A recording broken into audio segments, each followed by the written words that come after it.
뭔가 좀 제 방에서 하고 있는 느낌이네요. 좀 이상하네요, 확실히 와 보니까. 이 어쨌든 이렇게 대면할 수 있어서 참 좋은 것 같은데, 이 와서 오랜만에 찬양을 원키로 불러 보니까 그동안 이 목이 많이 녹슬었구나라는 생각이 들어요. 저는 이제 교회에서 찬양의 임무를 많이 맡아 왔었고, 또 찬양 대장으로서 이제 찬양이라는 부분에 대해서 소홀해서는 안 되지만, 이 찬양대, 찬양대장이라는 이런 정체성을 좀 잃어가는 것 같아요. 이 찬양도 많이 집에서 들리다 보면은 대부분 피아노에 그 원키로 부르진 않잖아요. 충분히 다운시켜가지고 내 부르기에 좋은 높이에서 부르다 보니까 이 음정도 낮춰서 부르다 보면은 고음이 안 올라갑니다. 고음도 계속 부르다 보면은 한 칸 두 칸이 올라가거든요. 근데 훈련되지 못하는 이 목소리에 내가 나의 역할을 좀 상실해 가고 있구나라는 생각들을 많이 했습니다. 어쨌든 이렇게 교회에 모여서 함께 큰 목소리로 피아노 반주 속에서 찬양 드리고 있다는 것이 또 한번 감사가 되더라고요. 아무튼 이렇게 작은 감사 속에서 이렇게 모여서 예배 드릴 수 있는 모든 형편에 또한 다시 한번 감사를 드립니다. 지난 시간에 이어서 또 왕정 시대에 관해서 배울 겁니다. 오늘은 제목을 다윗 왕조의 정체성 회복이라는 제목을 잡았습니다. 그래서 오늘 그 말씀 가운데 우리가 좀 목표로 잡아야 할 것이 다윗 왕조의 정체성과 그 정통성을 지키는 방법이 있습니다. 그것이 과연 남유다는 북이스라엘과 어떤 점이 다를까에 관해서 조금 알아보는 시간을 갖도록 하겠습니다. 지난 시간에 제가 말씀드린 부분은 예후의 반란이었어요.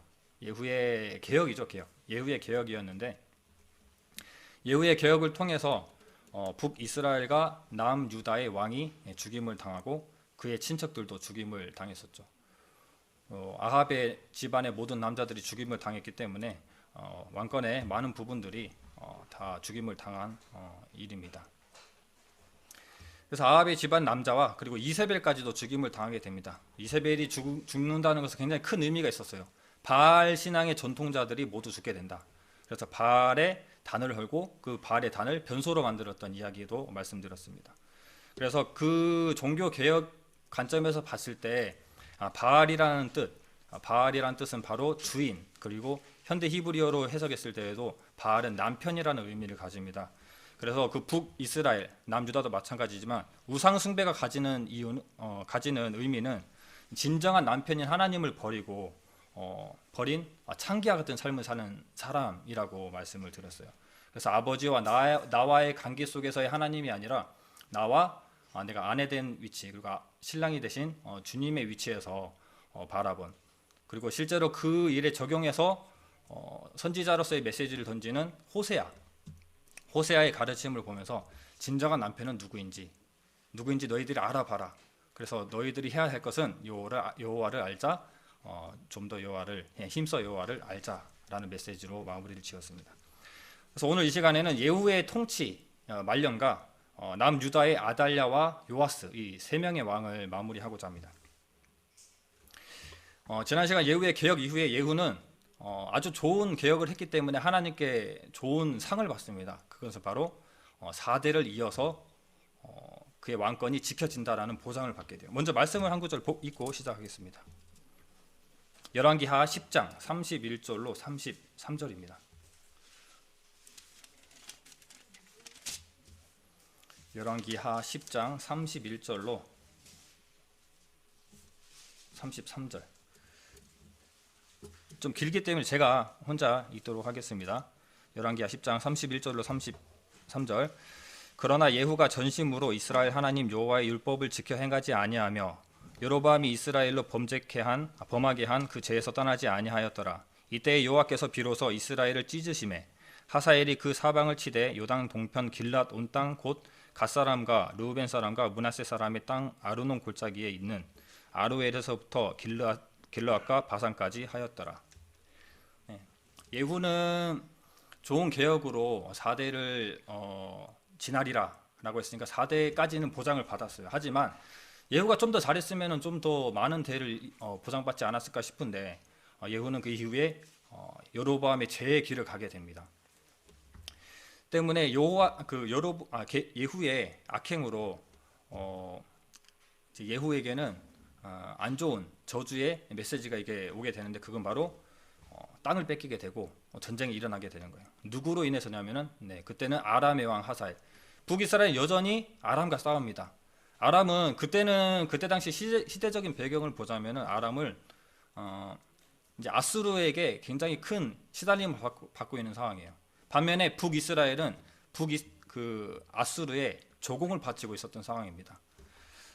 이런 상황 가운데 예후의 행실로 인해서 아람에게 땅을 찢긴다는 것은 뺏긴다는 거죠.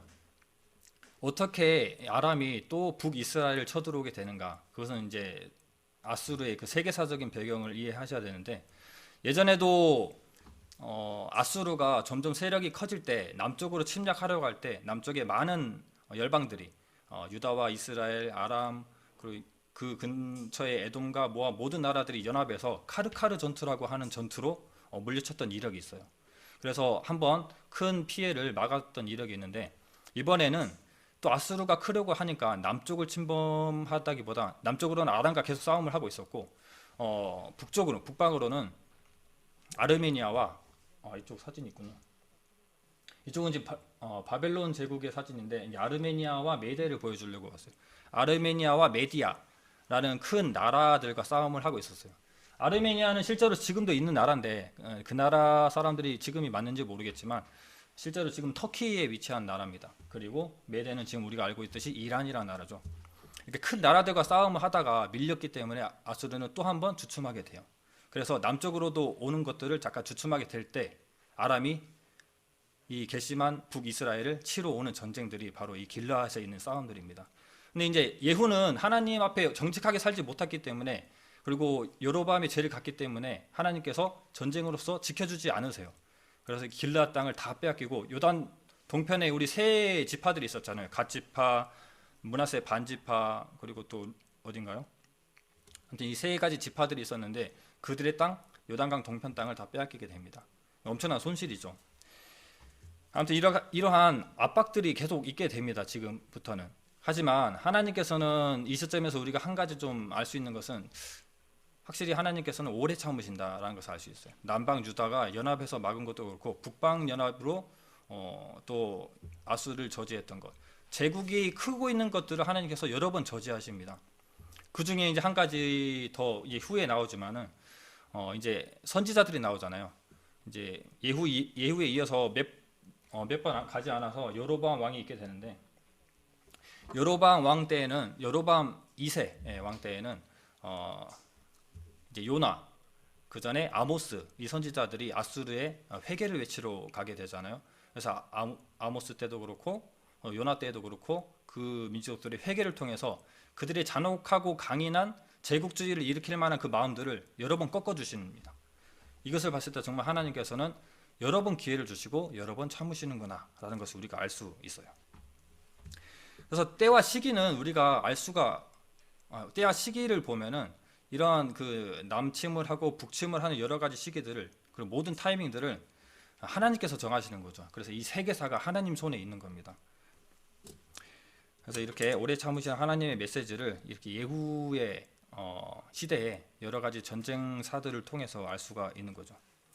이렇게 북이스라엘에는 예후는 결국 이렇게 처참한 최후를 맞이하고 죽임을 당하고 후에 4대까지만 보장이 되는 결과로 끝이 나게 됩니다. 아무튼 이렇게 아람에게 굉장히 힘들게 시달림을 당하고 있는 상황에서 남쪽도 큰 위기가 오게 됩니다. 남쪽에는 바로 이제 아달랴라고 하는 이 할머니가 이제 왕권을 잡기 위해서 굉장히 악한 행동을 한 이야기가 나오는데요. 열왕기하 11장 1절 2절 말씀을 한번 같이 읽어볼까요? 열왕기하 11장 1절 2절. 아하시아의 모친 아달랴가 그 아들의 죽은 것을 보고 일어나 왕의 씨를 진멸하였으나 요람 왕의 딸 아하시아의 누이 여호세바가 아하시아의 아들 요아스를 왕자들의 죽임을 당하는 중에서 도적하여 내고 저와 그 유모를 침실에 숨겨 아달랴를 피하여 죽임을 당치 않게 한지라. 아하시아가 죽임을 당했죠. 북쪽에서 길르앗 라못에 싸움을 하러 갔을 때 남유다의 이 군사, 남유다의 이 왕 아하시아가 북쪽을 도와주러 갔어요. 근데 예후의 개혁으로, 예후의 이 반란으로 모든 사람들이 죽임을 당했죠.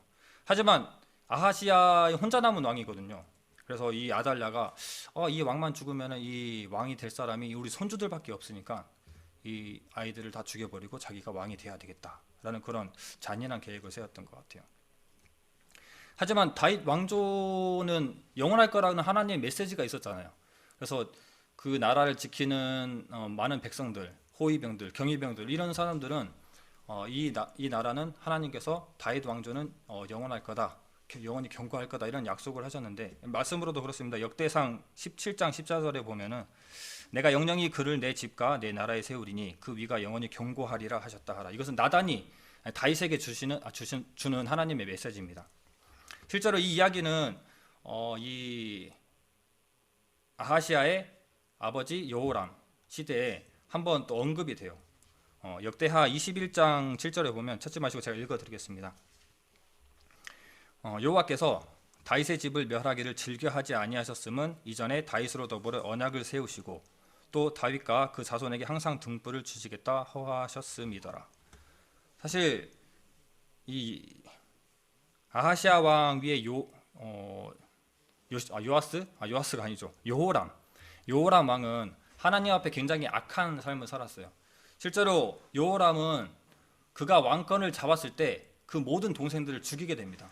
자기만 왕이 되려고 이렇게 노력했던 그런 악행을 저지르게 됐던 왕이에요.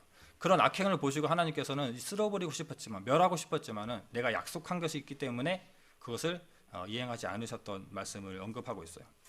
때문에 다윗의 왕조는 영원해야 했습니다. 하나님의 말씀대로. 하지만 아달랴가 이 다윗 왕조의 씨를 다 멸해버린다는 것은 이스라엘 백성으로 하여금 정말 허락되지 않는 상황이고, 혹 그 일이 거행이 됐는데 모든 왕족의 씨가 멸하게 됐다라는 결과 속에서 살아가는 백성들을 보면은 그들의 민족의 정체성, 유다 족속의 정체성이 상실되는 행동이죠.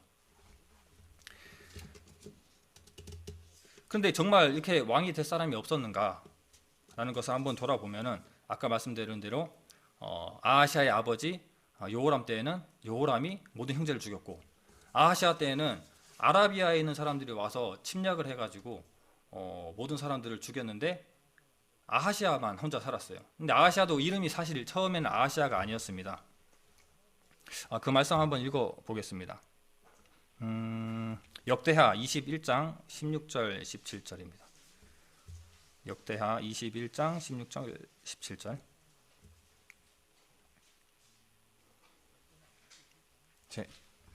제가 읽어보겠습니다. 여호와께서 블레셋 사람과 구스에서 가까운 아라비아 사람의 마음을 격동시키사 요람을 치게 하셨으므로 그 무리가 올라와서 유다를 침노하여 왕궁의 모든 재물과 그 아들들과 아내들을 탈취하였으므로 말무로 그 무리가 올라와서 유다를 침노하여 왕궁의 모든 재물과 그 아들들과 아내들을 탈취하였으므로 다시 돌아갔네요. 말제 아들 여호아스 외에는 한 아들도 남지 아니하였더라. 말제 아들 여호아스 외에는 한 아들도 남지 않았어요. 그렇기 때문에 여호아스라는 사람은 지금 아하시아입니다. 이 아하시아만 죽으면은 그 두 대가 다 죽은 거예요. 그렇기 때문에 한 대만 죽이면은 이거 왕권을 가지고 갈 수 있는 거죠. 근데 이 사람이 왜 왕이 되려고 했을까? 아달랴는. 이 아달랴를 보면은 어머니와 굉장히 성품이 똑같습니다. 어머니 굉장히 악했잖아요. 아달랴도 똑같이 이 악한 사상을 가지고 있었어요. 그리고 이 아달랴는 왕권에 충분한 영향력을 가지고 왕권을 좌지우지했던 사람이라는 것을 알 수 있는 것은 자기 아들 여호아스에게 이름을 준 것만 봐도 알 수 있습니다. 아하시아라는 이름을 줬어요. 아하시아는 사실 자기 오빠의 이름입니다. 북이스라엘의 아하시아 왕이 동생이 바로 아달랴잖아요. 이것도 안 봤네요. 추가로 이걸 잠깐 설명하고 가자면은, 이건 예후가 이제 아수르의 살마네셀 왕 때 예후가 아수르에 공물을 바쳤던, 조공을 드렸던 그 증거를 가지고 있는 비석입니다. 검은 오벨리스크라고 런던의 대형 박물관에 있는 것인데, 이 내용을 간략히 보면은 여기 한 사람이 절을 하고 있잖아요. 예후가 조공을 드리는 거예요. 사실 이 여기 있는 그 글자들을 해석해 보면은 오므리의 아들 예후라고 이렇게 되어 있습니다. 사실 이제 그때는 밑에 있는 역사들을 자세히 알지는 못했겠죠. 이게 오므리의 북이스라엘 오므리 왕조라는 것이 굉장히 큰 대외적인 활동을 했기 때문에 오므리의 아들 예후로 이렇게 해석을 했나 봐요. 그래서 이때 아수르와 북이스라엘 관계를 증명하고 있기도 하고, 그리고 예후가 아수르의 조공을 드리고 있는 상황이었다라는 것을 설명하려고 가져왔습니다. 여하튼 또 다시 건너뛰어서 이 아달랴는 저기 아합과 이세벨 사이에서 나온 사람으로서 아하시아의 뭐 누이 혹은 동생이 되겠죠. 아무튼 오빠 되는 아하시아가 죽었기 때문에 그 이름을 자기 아들에게 준 게 아닌가라는 추정들이 많이 있습니다. 그 일을 봤을 때도 그렇고 아달랴가 여러 왕권에 함께 했기 때문에 아달랴가 아하시아에게 그의 신앙을 줬다고 이렇게 되어 있어요. 그래서 아하시아가 그의 신앙을 따라서 북쪽에 아합의 길을 쫓아가는 그 이야기를 하고 있습니다. 때문에 이 아달랴가 얼마나 정치적으로 군사적으로 왕권적으로도 많은 개입을 하고 있었으며 또 아들을 좌지우지하고 있었는지를 알 수 있어요. 그렇기 때문에 자기가 왕이 어떻게 하면 통치를 할지를 알고 있었을 것이고 나름의 야망을 가지고 있었을 거예요. 그래서 잘됐다. 다 쓸어버리고 내가 왕권을 잡자. 또 사단의 영향도 있었겠죠. 사단이 다윗의 씨를 멸해야 버려야 메시아가 나타나지 않기 때문에 거기에 대한 간섭도 있지 않았을까 생각이 됩니다. 그런데 이때 구원자의 역할을 하는 대단한 사람들이 나타나게 됩니다. 그 사람들은 바로 앞에 읽었던 말씀처럼 아하시아의 누이 여호세바, 그리고 그의 남편 대제사장 여호야다입니다.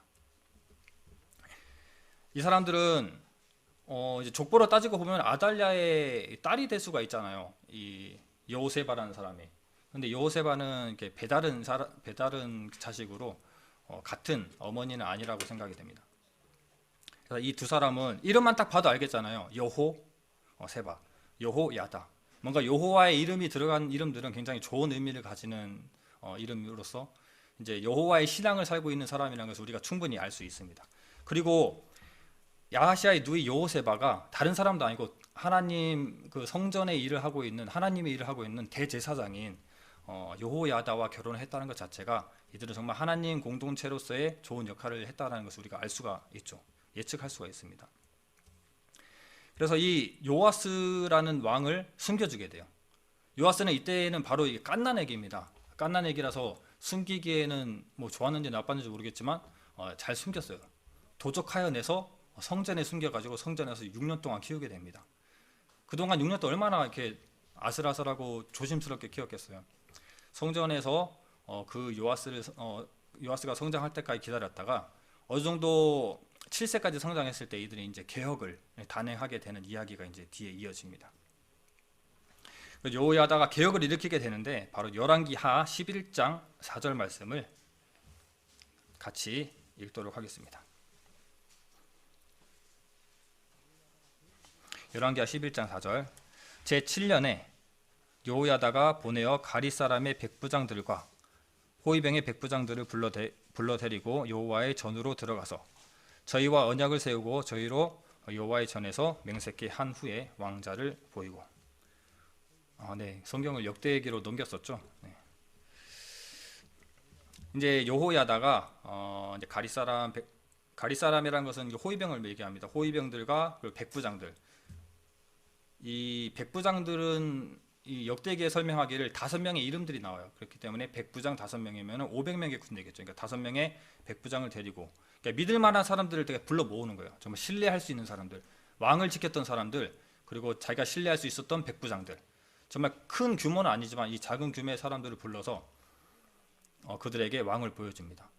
이 사람들은 이때 당시에는 6년이라는 시간 동안 왕에 나타나지도 않았어요. 다른 내가 어떻게 다리다리 건너가지고 왕이 될 사람이다라고 나타난 것도 아니에요. 다 멸하고 충분히 멸해져 버렸기 때문에 그들의 정체성을 굉장히 잃어버린 사람들이죠. 왕을 지키는 사람들도 마찬가지고 군대도 마찬가지고 뭔가 이 나라가 올바르게 가지 않는 것에 대해서 이미 막 포기한 삶을 살지 않았을까 싶어요. 그런데 엄청난 희망이죠. 이들에게는 왕이 필요했어요. 유다의 족속의 혈통의 왕이 간절했던 사람들입니다. 그런 믿을 만한 사람들을 데리고 요아스를 보여주게 됩니다. 얼마나 마음이 벅찼겠습니까? 아직도 우리의 혈통이 죽지 않았구나라는 것을 보면서 굉장히 감동적인 마음을 먹었을 것 같아요. 그래서 이제 그 사람들에게 요아스를 보여주고 한 가지 더 하는 것이 바로 다윗의 칼과 방패를 줍니다. 이것으로 싸워라라고 준 의미도 있지만 무기가 없어서 그걸로 싸웠겠습니까? 이것은 다윗의 칼과 방패를 준 것은 이들의 정체성과 정통성을 일으켜주는 의미를 가지는 거예요. 우리는 다윗의 자손이고 다윗의 족속이라는 것을 이렇게 보여주기 위함인 거죠. 그러니까 이 왕권은 다윗의 왕권으로 이어져야 된다라는 유다 족속의 그 정통성을 이렇게 보여주게 되는 겁니다. 그래서 뭔가 이제 사기가 이제 충족됐잖아요. 뭔가 이제 해볼 수 있겠다 싶을 때 이 사람들은 이제 아달랴에게 가게 됩니다.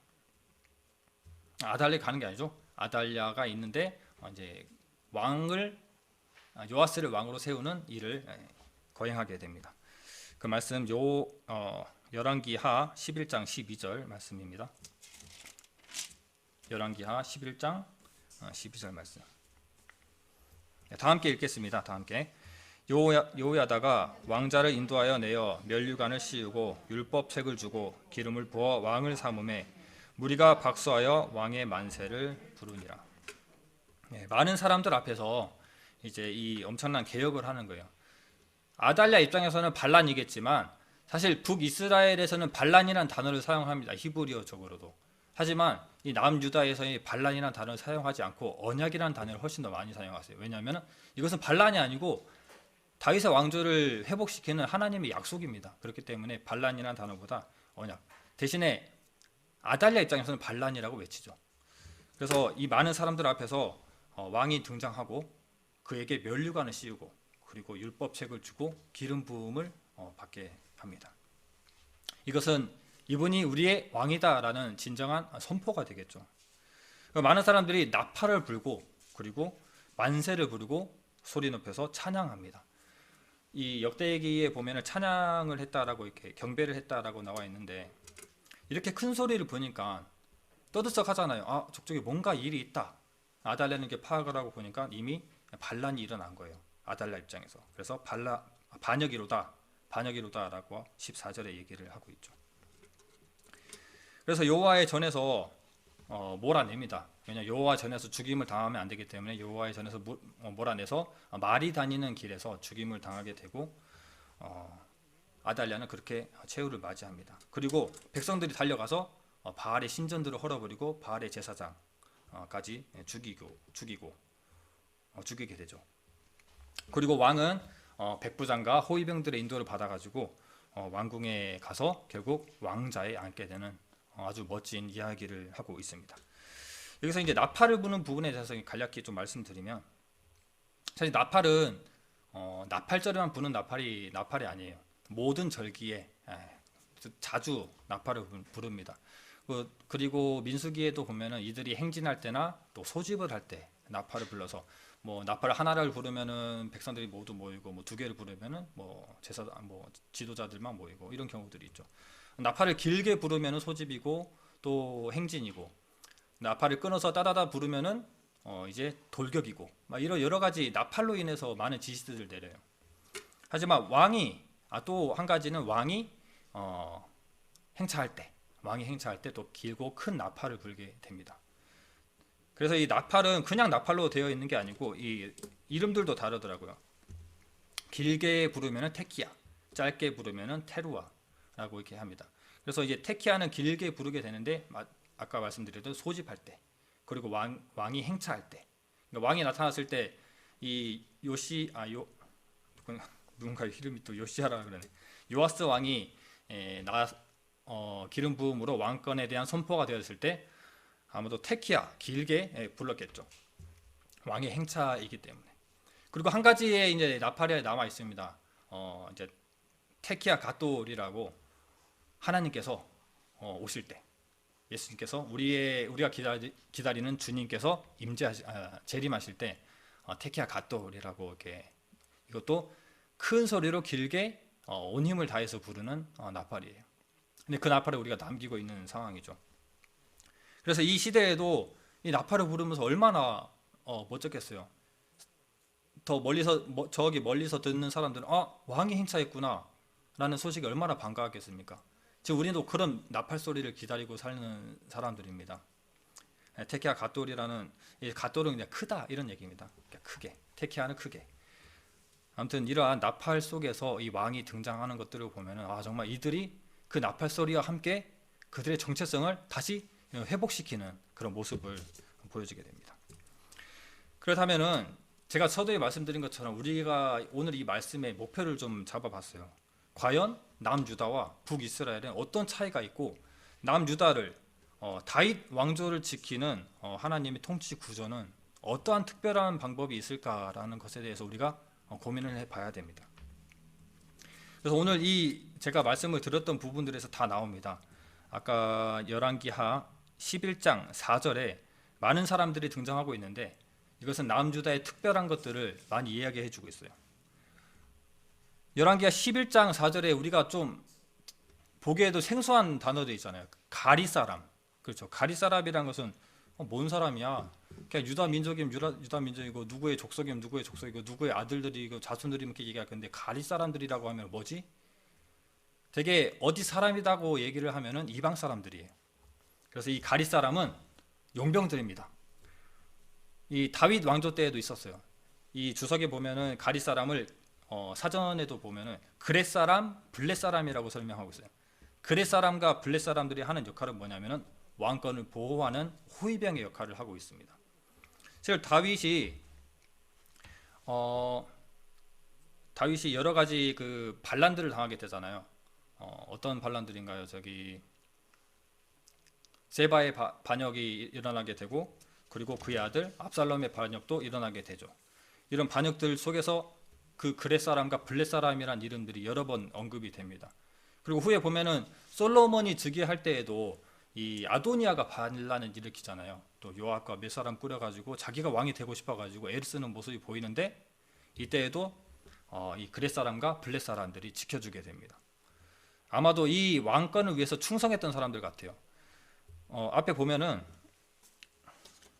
분하야, 다윗의 군대 중에 분하야의 지휘 아래에 있었던 사람들이 바로 그렛사람과 블렛사람들인데 이 사람들에게 줬던 임무가 바로 왕권을 지키게끔 그 임무를 줬던 겁니다. 그래서 이 사람들은 이방 용병임에도 불구하고 하나님의 다윗의 왕권을 지키기 위해서 노력했고 그렇게 지금까지 지내왔던 거예요.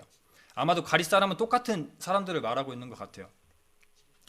그래서 이 이방 사람이었던 가릿 사람들이 왕권을 보호해주고 있었는데 다윗의 왕조를 지키고 있었잖아요. 그런데 다윗의 왕조가 이제 없어지고 이상한 생뚱맞은 아달랴를 지키고 있으니 얼마나 이들에게도 그들의 정통성을 잃어버리는 삶을 살았겠어요. 그랬으니 이 가릿 사람들을 불러서 요아스를 보여줬을 때 얼마나 그 마음의 회복이 있었을까 좀 상상이 됩니다. 실제로 이런 일은 지금 시대에도 있습니다. 지금도 많은 용병의 문화가 있잖아요. 근데 지금 우리 교회라는 이 말씀적으로 본다면은 말씀적으로 본다기 조금 좀 어려운 부분이 있는데 바티칸, 바티칸은 뭐 썩 좋은 그건 아니죠. 우리 해석으로 봐서는 바티칸을 지키는 근위병들이 있어요. 그렇죠. 근위병들이 스위스 근위병입니다. 근데 되게 좀 특이하잖아요. 왜 바티칸을 지키는 사람들은 굳이 스위스 근위병인가? 똑같은 이야기예요. 용병들인데 많은 용병들이 바티칸을 지키고 있었는데 이제 이야기가 있더라고요. 1527년에 신성 로마 제국과의 싸움이 있을 때 모든 용병들이 도망을 가게 됩니다. 다 도망가게 되는데 이때 스위스 근위병들만, 스위스 용병들만 남아서 최후를 맞이하면서 많은 사람들이 죽임을 당하고 그 바티칸을 지키게 되는, 바티칸의 그 왕조를 지키게 되는 이야기를 보게 돼요. 그것을 봤을 때 스위스 근위병들은 엄청난 신뢰를 약속되는 거잖아요. 그렇기 때문에 스위스 근위병들이 지금 바티칸을 지키는 용병입니다. 이렇게 봤을 때 우리 가릿 사람들이라는 것은 다윗 왕조를 지키는 아주 특별한 용병들이에요. 그래서 이 호위병들, 하나님께서는 이러한 특별한 체계를 주심으로써 이 다윗 왕조를 보호하고 계시는 겁니다. 참 대단하지 않습니까? 대단한 것 같은데 뭔가 이 분위기는 좀 많이 다운되어 있네요. 자, 한 가지 더, 이게 두 가지 더 있는데, 하나님 남유다만의 특별성, 또 하나님께서 남유다를 지키는 특별한 방법, 바로 섭정왕의 체계입니다. 이 그래프를 보시면 아시는 것처럼 유다와 이스라엘은 이렇게 확연한 차이가 있어요. 딱 봐도 아시겠죠? 차이가 어떤 것 같아요? 왕들이 겹칩니다. 그렇죠. 남유다는 왕들이 겹쳐요. 그런데 북이스라엘 왕들이 겹치지 않아요. 북이스라엘은 왕이 죽으면은 다음 왕이 딱 나타나서, 또 그 왕 때가 끝나면은 다음 왕이 딱 나타나서 합니다. 그러다 보면은 아무래도 왕이 경험이 없잖아요. 그리고 왕권에 대한 교육도 받겠지만 실전으로 뛰지 않으면은 굉장히 큰 애로사항들이 많을 것 같아요. 하지만 이전에도 그렇고 여호사밧 때도 그렇고 섭정왕 체제로 가게 됩니다.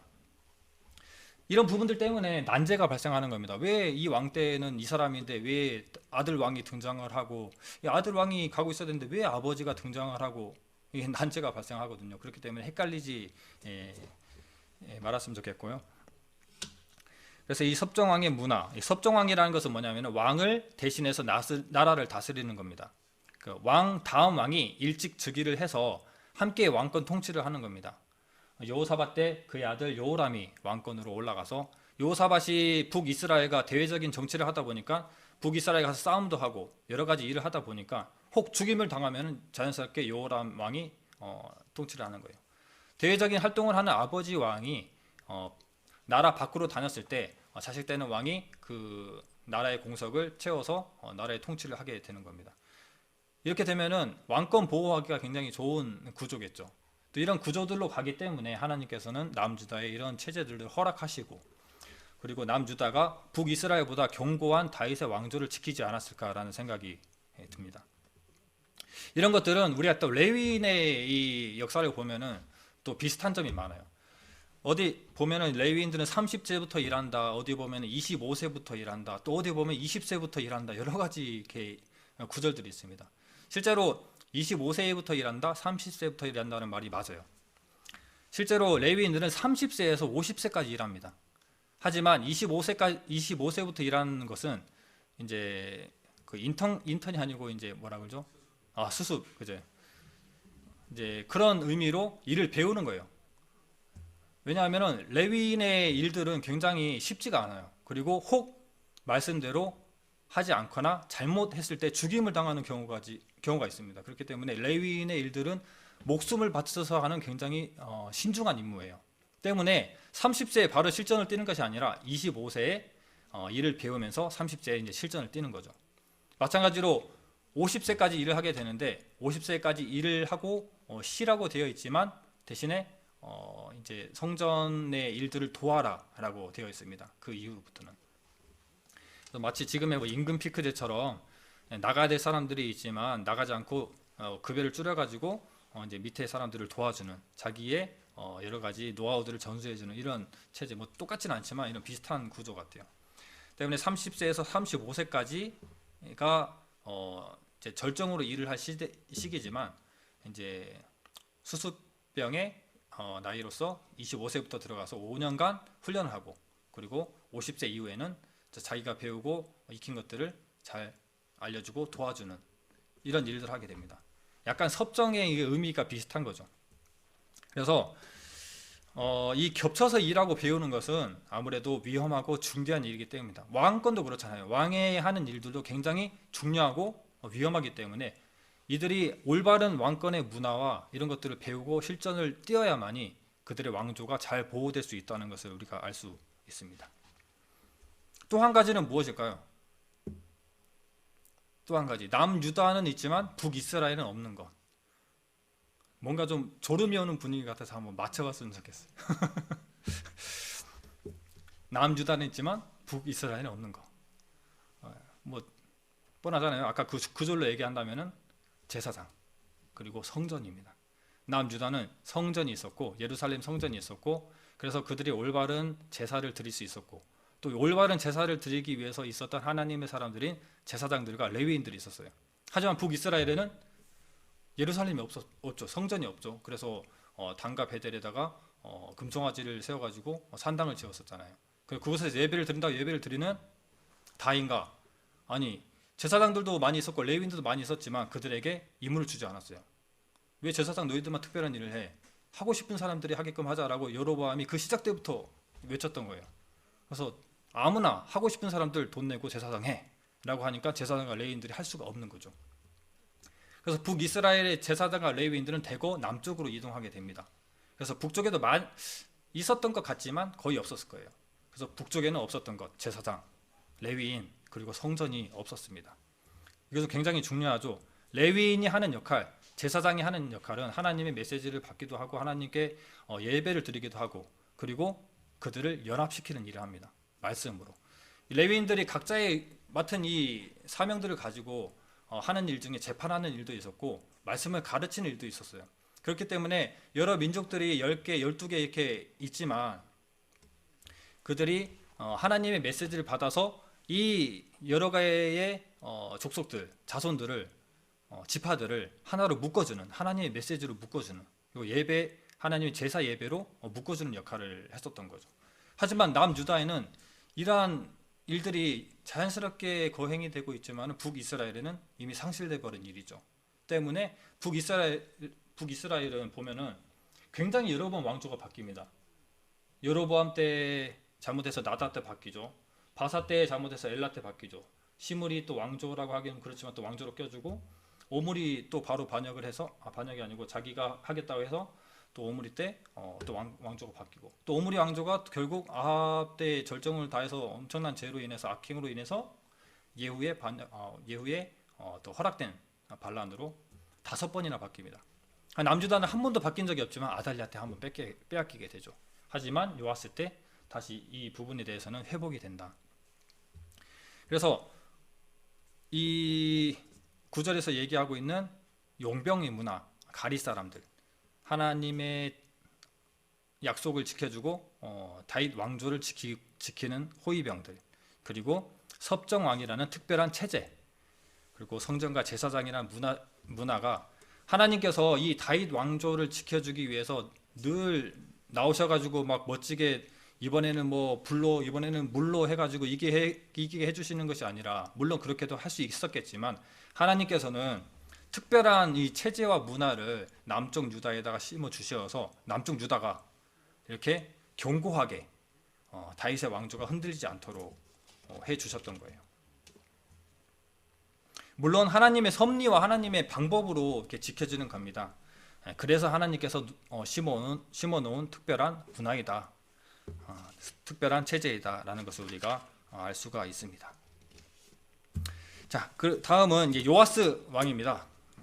요아스 왕은 이제 8대 왕. 요아스가 왕자에 앉았기 때문에 이제 요아스가 왕이 되게 되는데 요아스의 내용들은 짧게 마무리를 하도록 하겠습니다. 역대하, 이제 역대기로 넘어갈게요. 이 남유다의 스토리는 역대상하에 더욱 자세히 나와 있습니다. 열왕기상하에는 그렇게 자세히는 나와 있지 않고 역대하 23장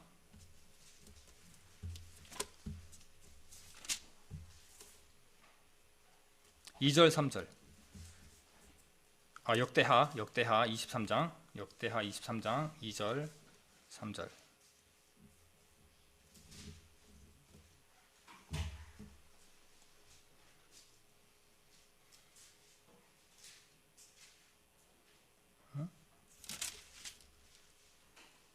아, 24장이네요. 역대하 24장 2절 3절. 네. 졸음이 오는 분위기니까 다 함께 읽겠습니다.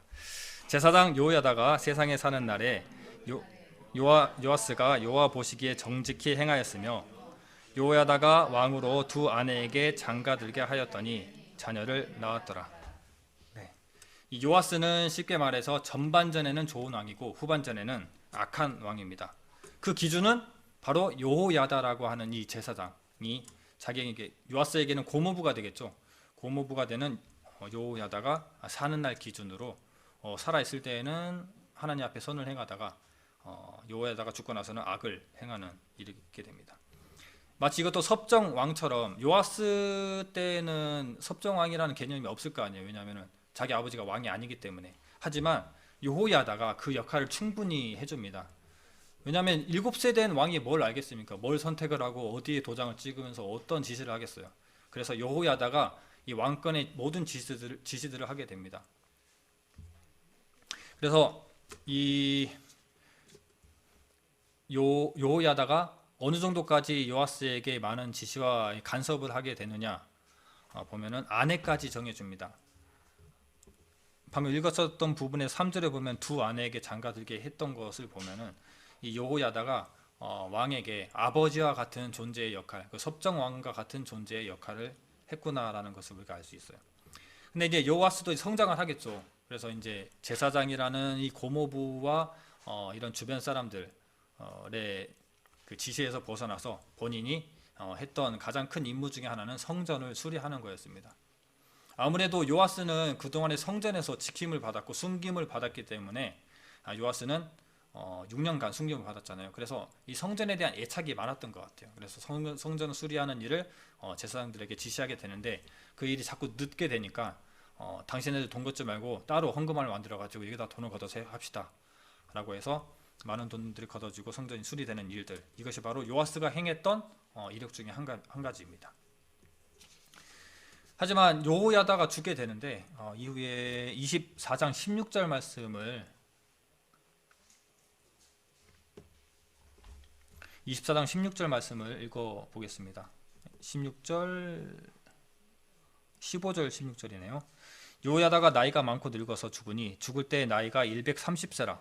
무리가 다윗성 열왕의 묘실 중에 장사하였으니 이는 저가 이스라엘 하나님과 그 전에 대하여 선을 행하였습니다. 나이가 130세까지 살았다는 것은 아무래도 좀 사는 부분에 있어서 선을 행했고 좋은 부분, 하나님께 좀 좋은 부분을 많이 보였기 때문인 것 같은데 하나님 보시기에 합당한 삶을 살지 않았을까라는 생각이 듭니다. 근데 그 뒤에서 충분히 뒷받침해 주는 것은 여호야다가 죽어서 어떻게 되느냐, 다윗성 왕의 묘실에 이렇게 들어가게 됩니다. 여호야다는 왕이 아니에요.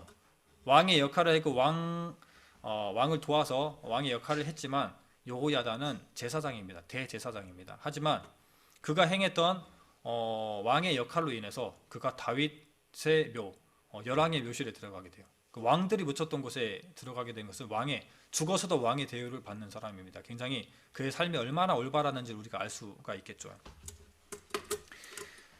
그래서 이제 여호야다가 죽게 되자 요아스가 어떻게 되느냐? 여호와의 전을 버리고 아세라 우상을 섬기게 되고 그리고 여호와의 진노를 받게 됩니다. 그래서 하나님께서 이 요아스에게 경고를 하세요. 누구를 통해서 경고를 하느냐면은 이 고모부되는 대제사장 여호세바의 아들 스가랴를 통해서 경고를 하게 됩니다. 경고의 말씀 제가 읽어드리겠습니다. 역대하 24장 20절 21절입니다. 이에 하나님의 신이 제사장 여호야다의 아들 스가랴를 감동시키심에 저가 백성 앞에 높이 서서 저희에게 이르되 여호와께서 말씀하시기를 너희가 어찌하여 여호와의 명령을 거역하여 스스로 형통치 못하게 하느냐 하셨나니 너희가 여호와를 버린 고로 여호와께서도 너희를 버리셨느니라 하나 우리가 함께 깨하고 왕의 명을 쫓아 여호와의 전 뜰 안에서 돌로 쳐 죽였더라. 하나님께서 여호야다의 아들 스가랴를 통해서 그에게 경고의 메시지를 주세요. 근데 그 경고의 메시지를 안 듣는 것도 아니고 그리고 듣고 그냥 거부하는 것도 아니고 그냥 싫다고 얘기하는 것도 아니고 그 메시지를 전한 사람을 죽여버립니다. 얼마나 이 악행입니까? 그리고 이 스가랴라고 하는 사람은 자기 아버지와 같았던 굉장히 중요한 사람의 아들인데 그리고 심지어 기름 부음 받을 때 보면 스가랴도 함께 받은 걸로 이렇게 주석은 얘기하고 있습니다. 이것을 봤을 때 얼마나 이 가까운 사람이에요. 지금 뭐 사촌지간 되나요? 근데 이 사람을 하나님 메시지로 자기를 경고한다고 죽이는 것은 이 요아스가 얼마나 악행으로 삐뚤어져 있는지를 우리가 알 수가 있는 거죠. 그래서 스가랴가 죽임을 당하면서 여호와께 부르짖습니다. 여호와여 이것을 보시고 저들의 소행을 갚아주소서라고 이렇게 하나님께 부르짖고 죽임을 맞이하게 됩니다. 그래서 이 요아스는 어떻게 되느냐? 분명 이 악행은 또 받게 되잖아요. 하나님께 징벌을 받게 되는데 역대하 24장 23절에 보면 일주일 후에 아람의 군대가 요아스를 치러 올라와서 유다와 예루살렘에 이르러 백성 중에서 그 모든 방백을 멸절하고 노력한 물건을 다메섹 왕에게 보내니라. 서두에 말씀드린 것처럼 북이스라엘은 아람에게 괴롭힘을 받고 있었어요. 그래서 길라가 그 요단 동편의 모든 땅들을 빼앗긴 상태죠. 찢긴 상태죠. 그러면서 이제 북이스라엘을 점령해버리고 지나서 남쪽으로 와서 가드를 점령하고 이제 예루살렘까지 와 있는 상황입니다. 그랬더니 이 요아스가 하나님만 믿고 갔으면 충분히 이기는 싸움이었겠지만 충분히 요아스는 악행 가운데 있고 하나님을 의지하지 않고 하나님의 사람들을 죽이는 그런 상황 가운데 있기 때문에 요아스는 모든 것들을 다 빼앗기게 돼요. 그래서 이 하사엘에게 어떤 것을 주느냐? 그의 할아버지, 아버지, 자기 때 성전에 쌓았던 모든 성전의 기구들, 뭐 그릇이나 뭐 여러 가지 기구들을 다 금으로 된 것들이라 다 이 다메섹 왕 하사엘에게 이렇게 주게 됩니다. 그래서 요아스는 이렇게 엄청난 최후를 맞이하게 돼요. 결국 어떻게 죽느냐? 이 죽는 것도 이제 남유다도 북이스라엘처럼 좋지 않은 죽음이 이어집니다. 역대하 24장 25절을 함께 읽어볼까요? 25절입니다. 요아스가 크게 상함에 적군이 버리고 간 후에 그 신복들이 제사장 요야다의 아들들의 피로 인하여 모반하여 그 침상에서 쳐 죽인지라. 다윗성에 장사하였으나 열왕의 묘실에는 장사하지 아니하였더라. 요아스는 적군들에 의해서 뭐 상처를 받았는지 모르겠지만 죽임은 그들의 신복들에게 이렇게 죽임을 당합니다. 암살이죠.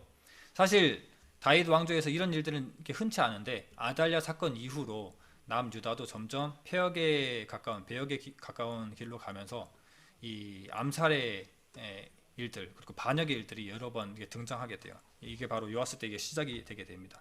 참 신기한 것은 요아스는 왕이지만 왕의 묘실에 묻히지 못한다는 것. 하지만 요아스의 아버지도 아니고 요아스에게 큰 영향이 있었던 요호야다는 그의 고모부지만 그리고 제사장이지만 열왕의 묘실에 묻혔다는 것. 왕이라고 무조건 왕의 묘실에 묻히는 건 아닙니다. 그리고 제사장이라고 무조건 왕의 묘실에 묻히지 말라는 법도 없는 것 같아요. 때문에 우리가 끝까지 힘써 싸우지 않으면은 있는 것마저 빼앗기는 그런 삶이 될 수도 모르겠다라는 그런 교훈도 받게 됩니다. 자, 오늘은 이 예후의 말년 그리고 아달랴 그리고 요아스 왕까지 했는데요. 결론 정리를 하자면 이렇습니다. 아수르라고 하는 제국과 바벨론이라고 하는 제국은 이때 당시에 굉장히 크고 있는 하나님의 채찍이고 매입니다. 하지만 이 하나님의 결정적인 심판의 도구들은 남부연합과의 전투, 또 북부연합과의 전투, 그리고 선지자들의 회개하라는 그 가르침들, 다 하나님께서 허락하신 일들이겠죠.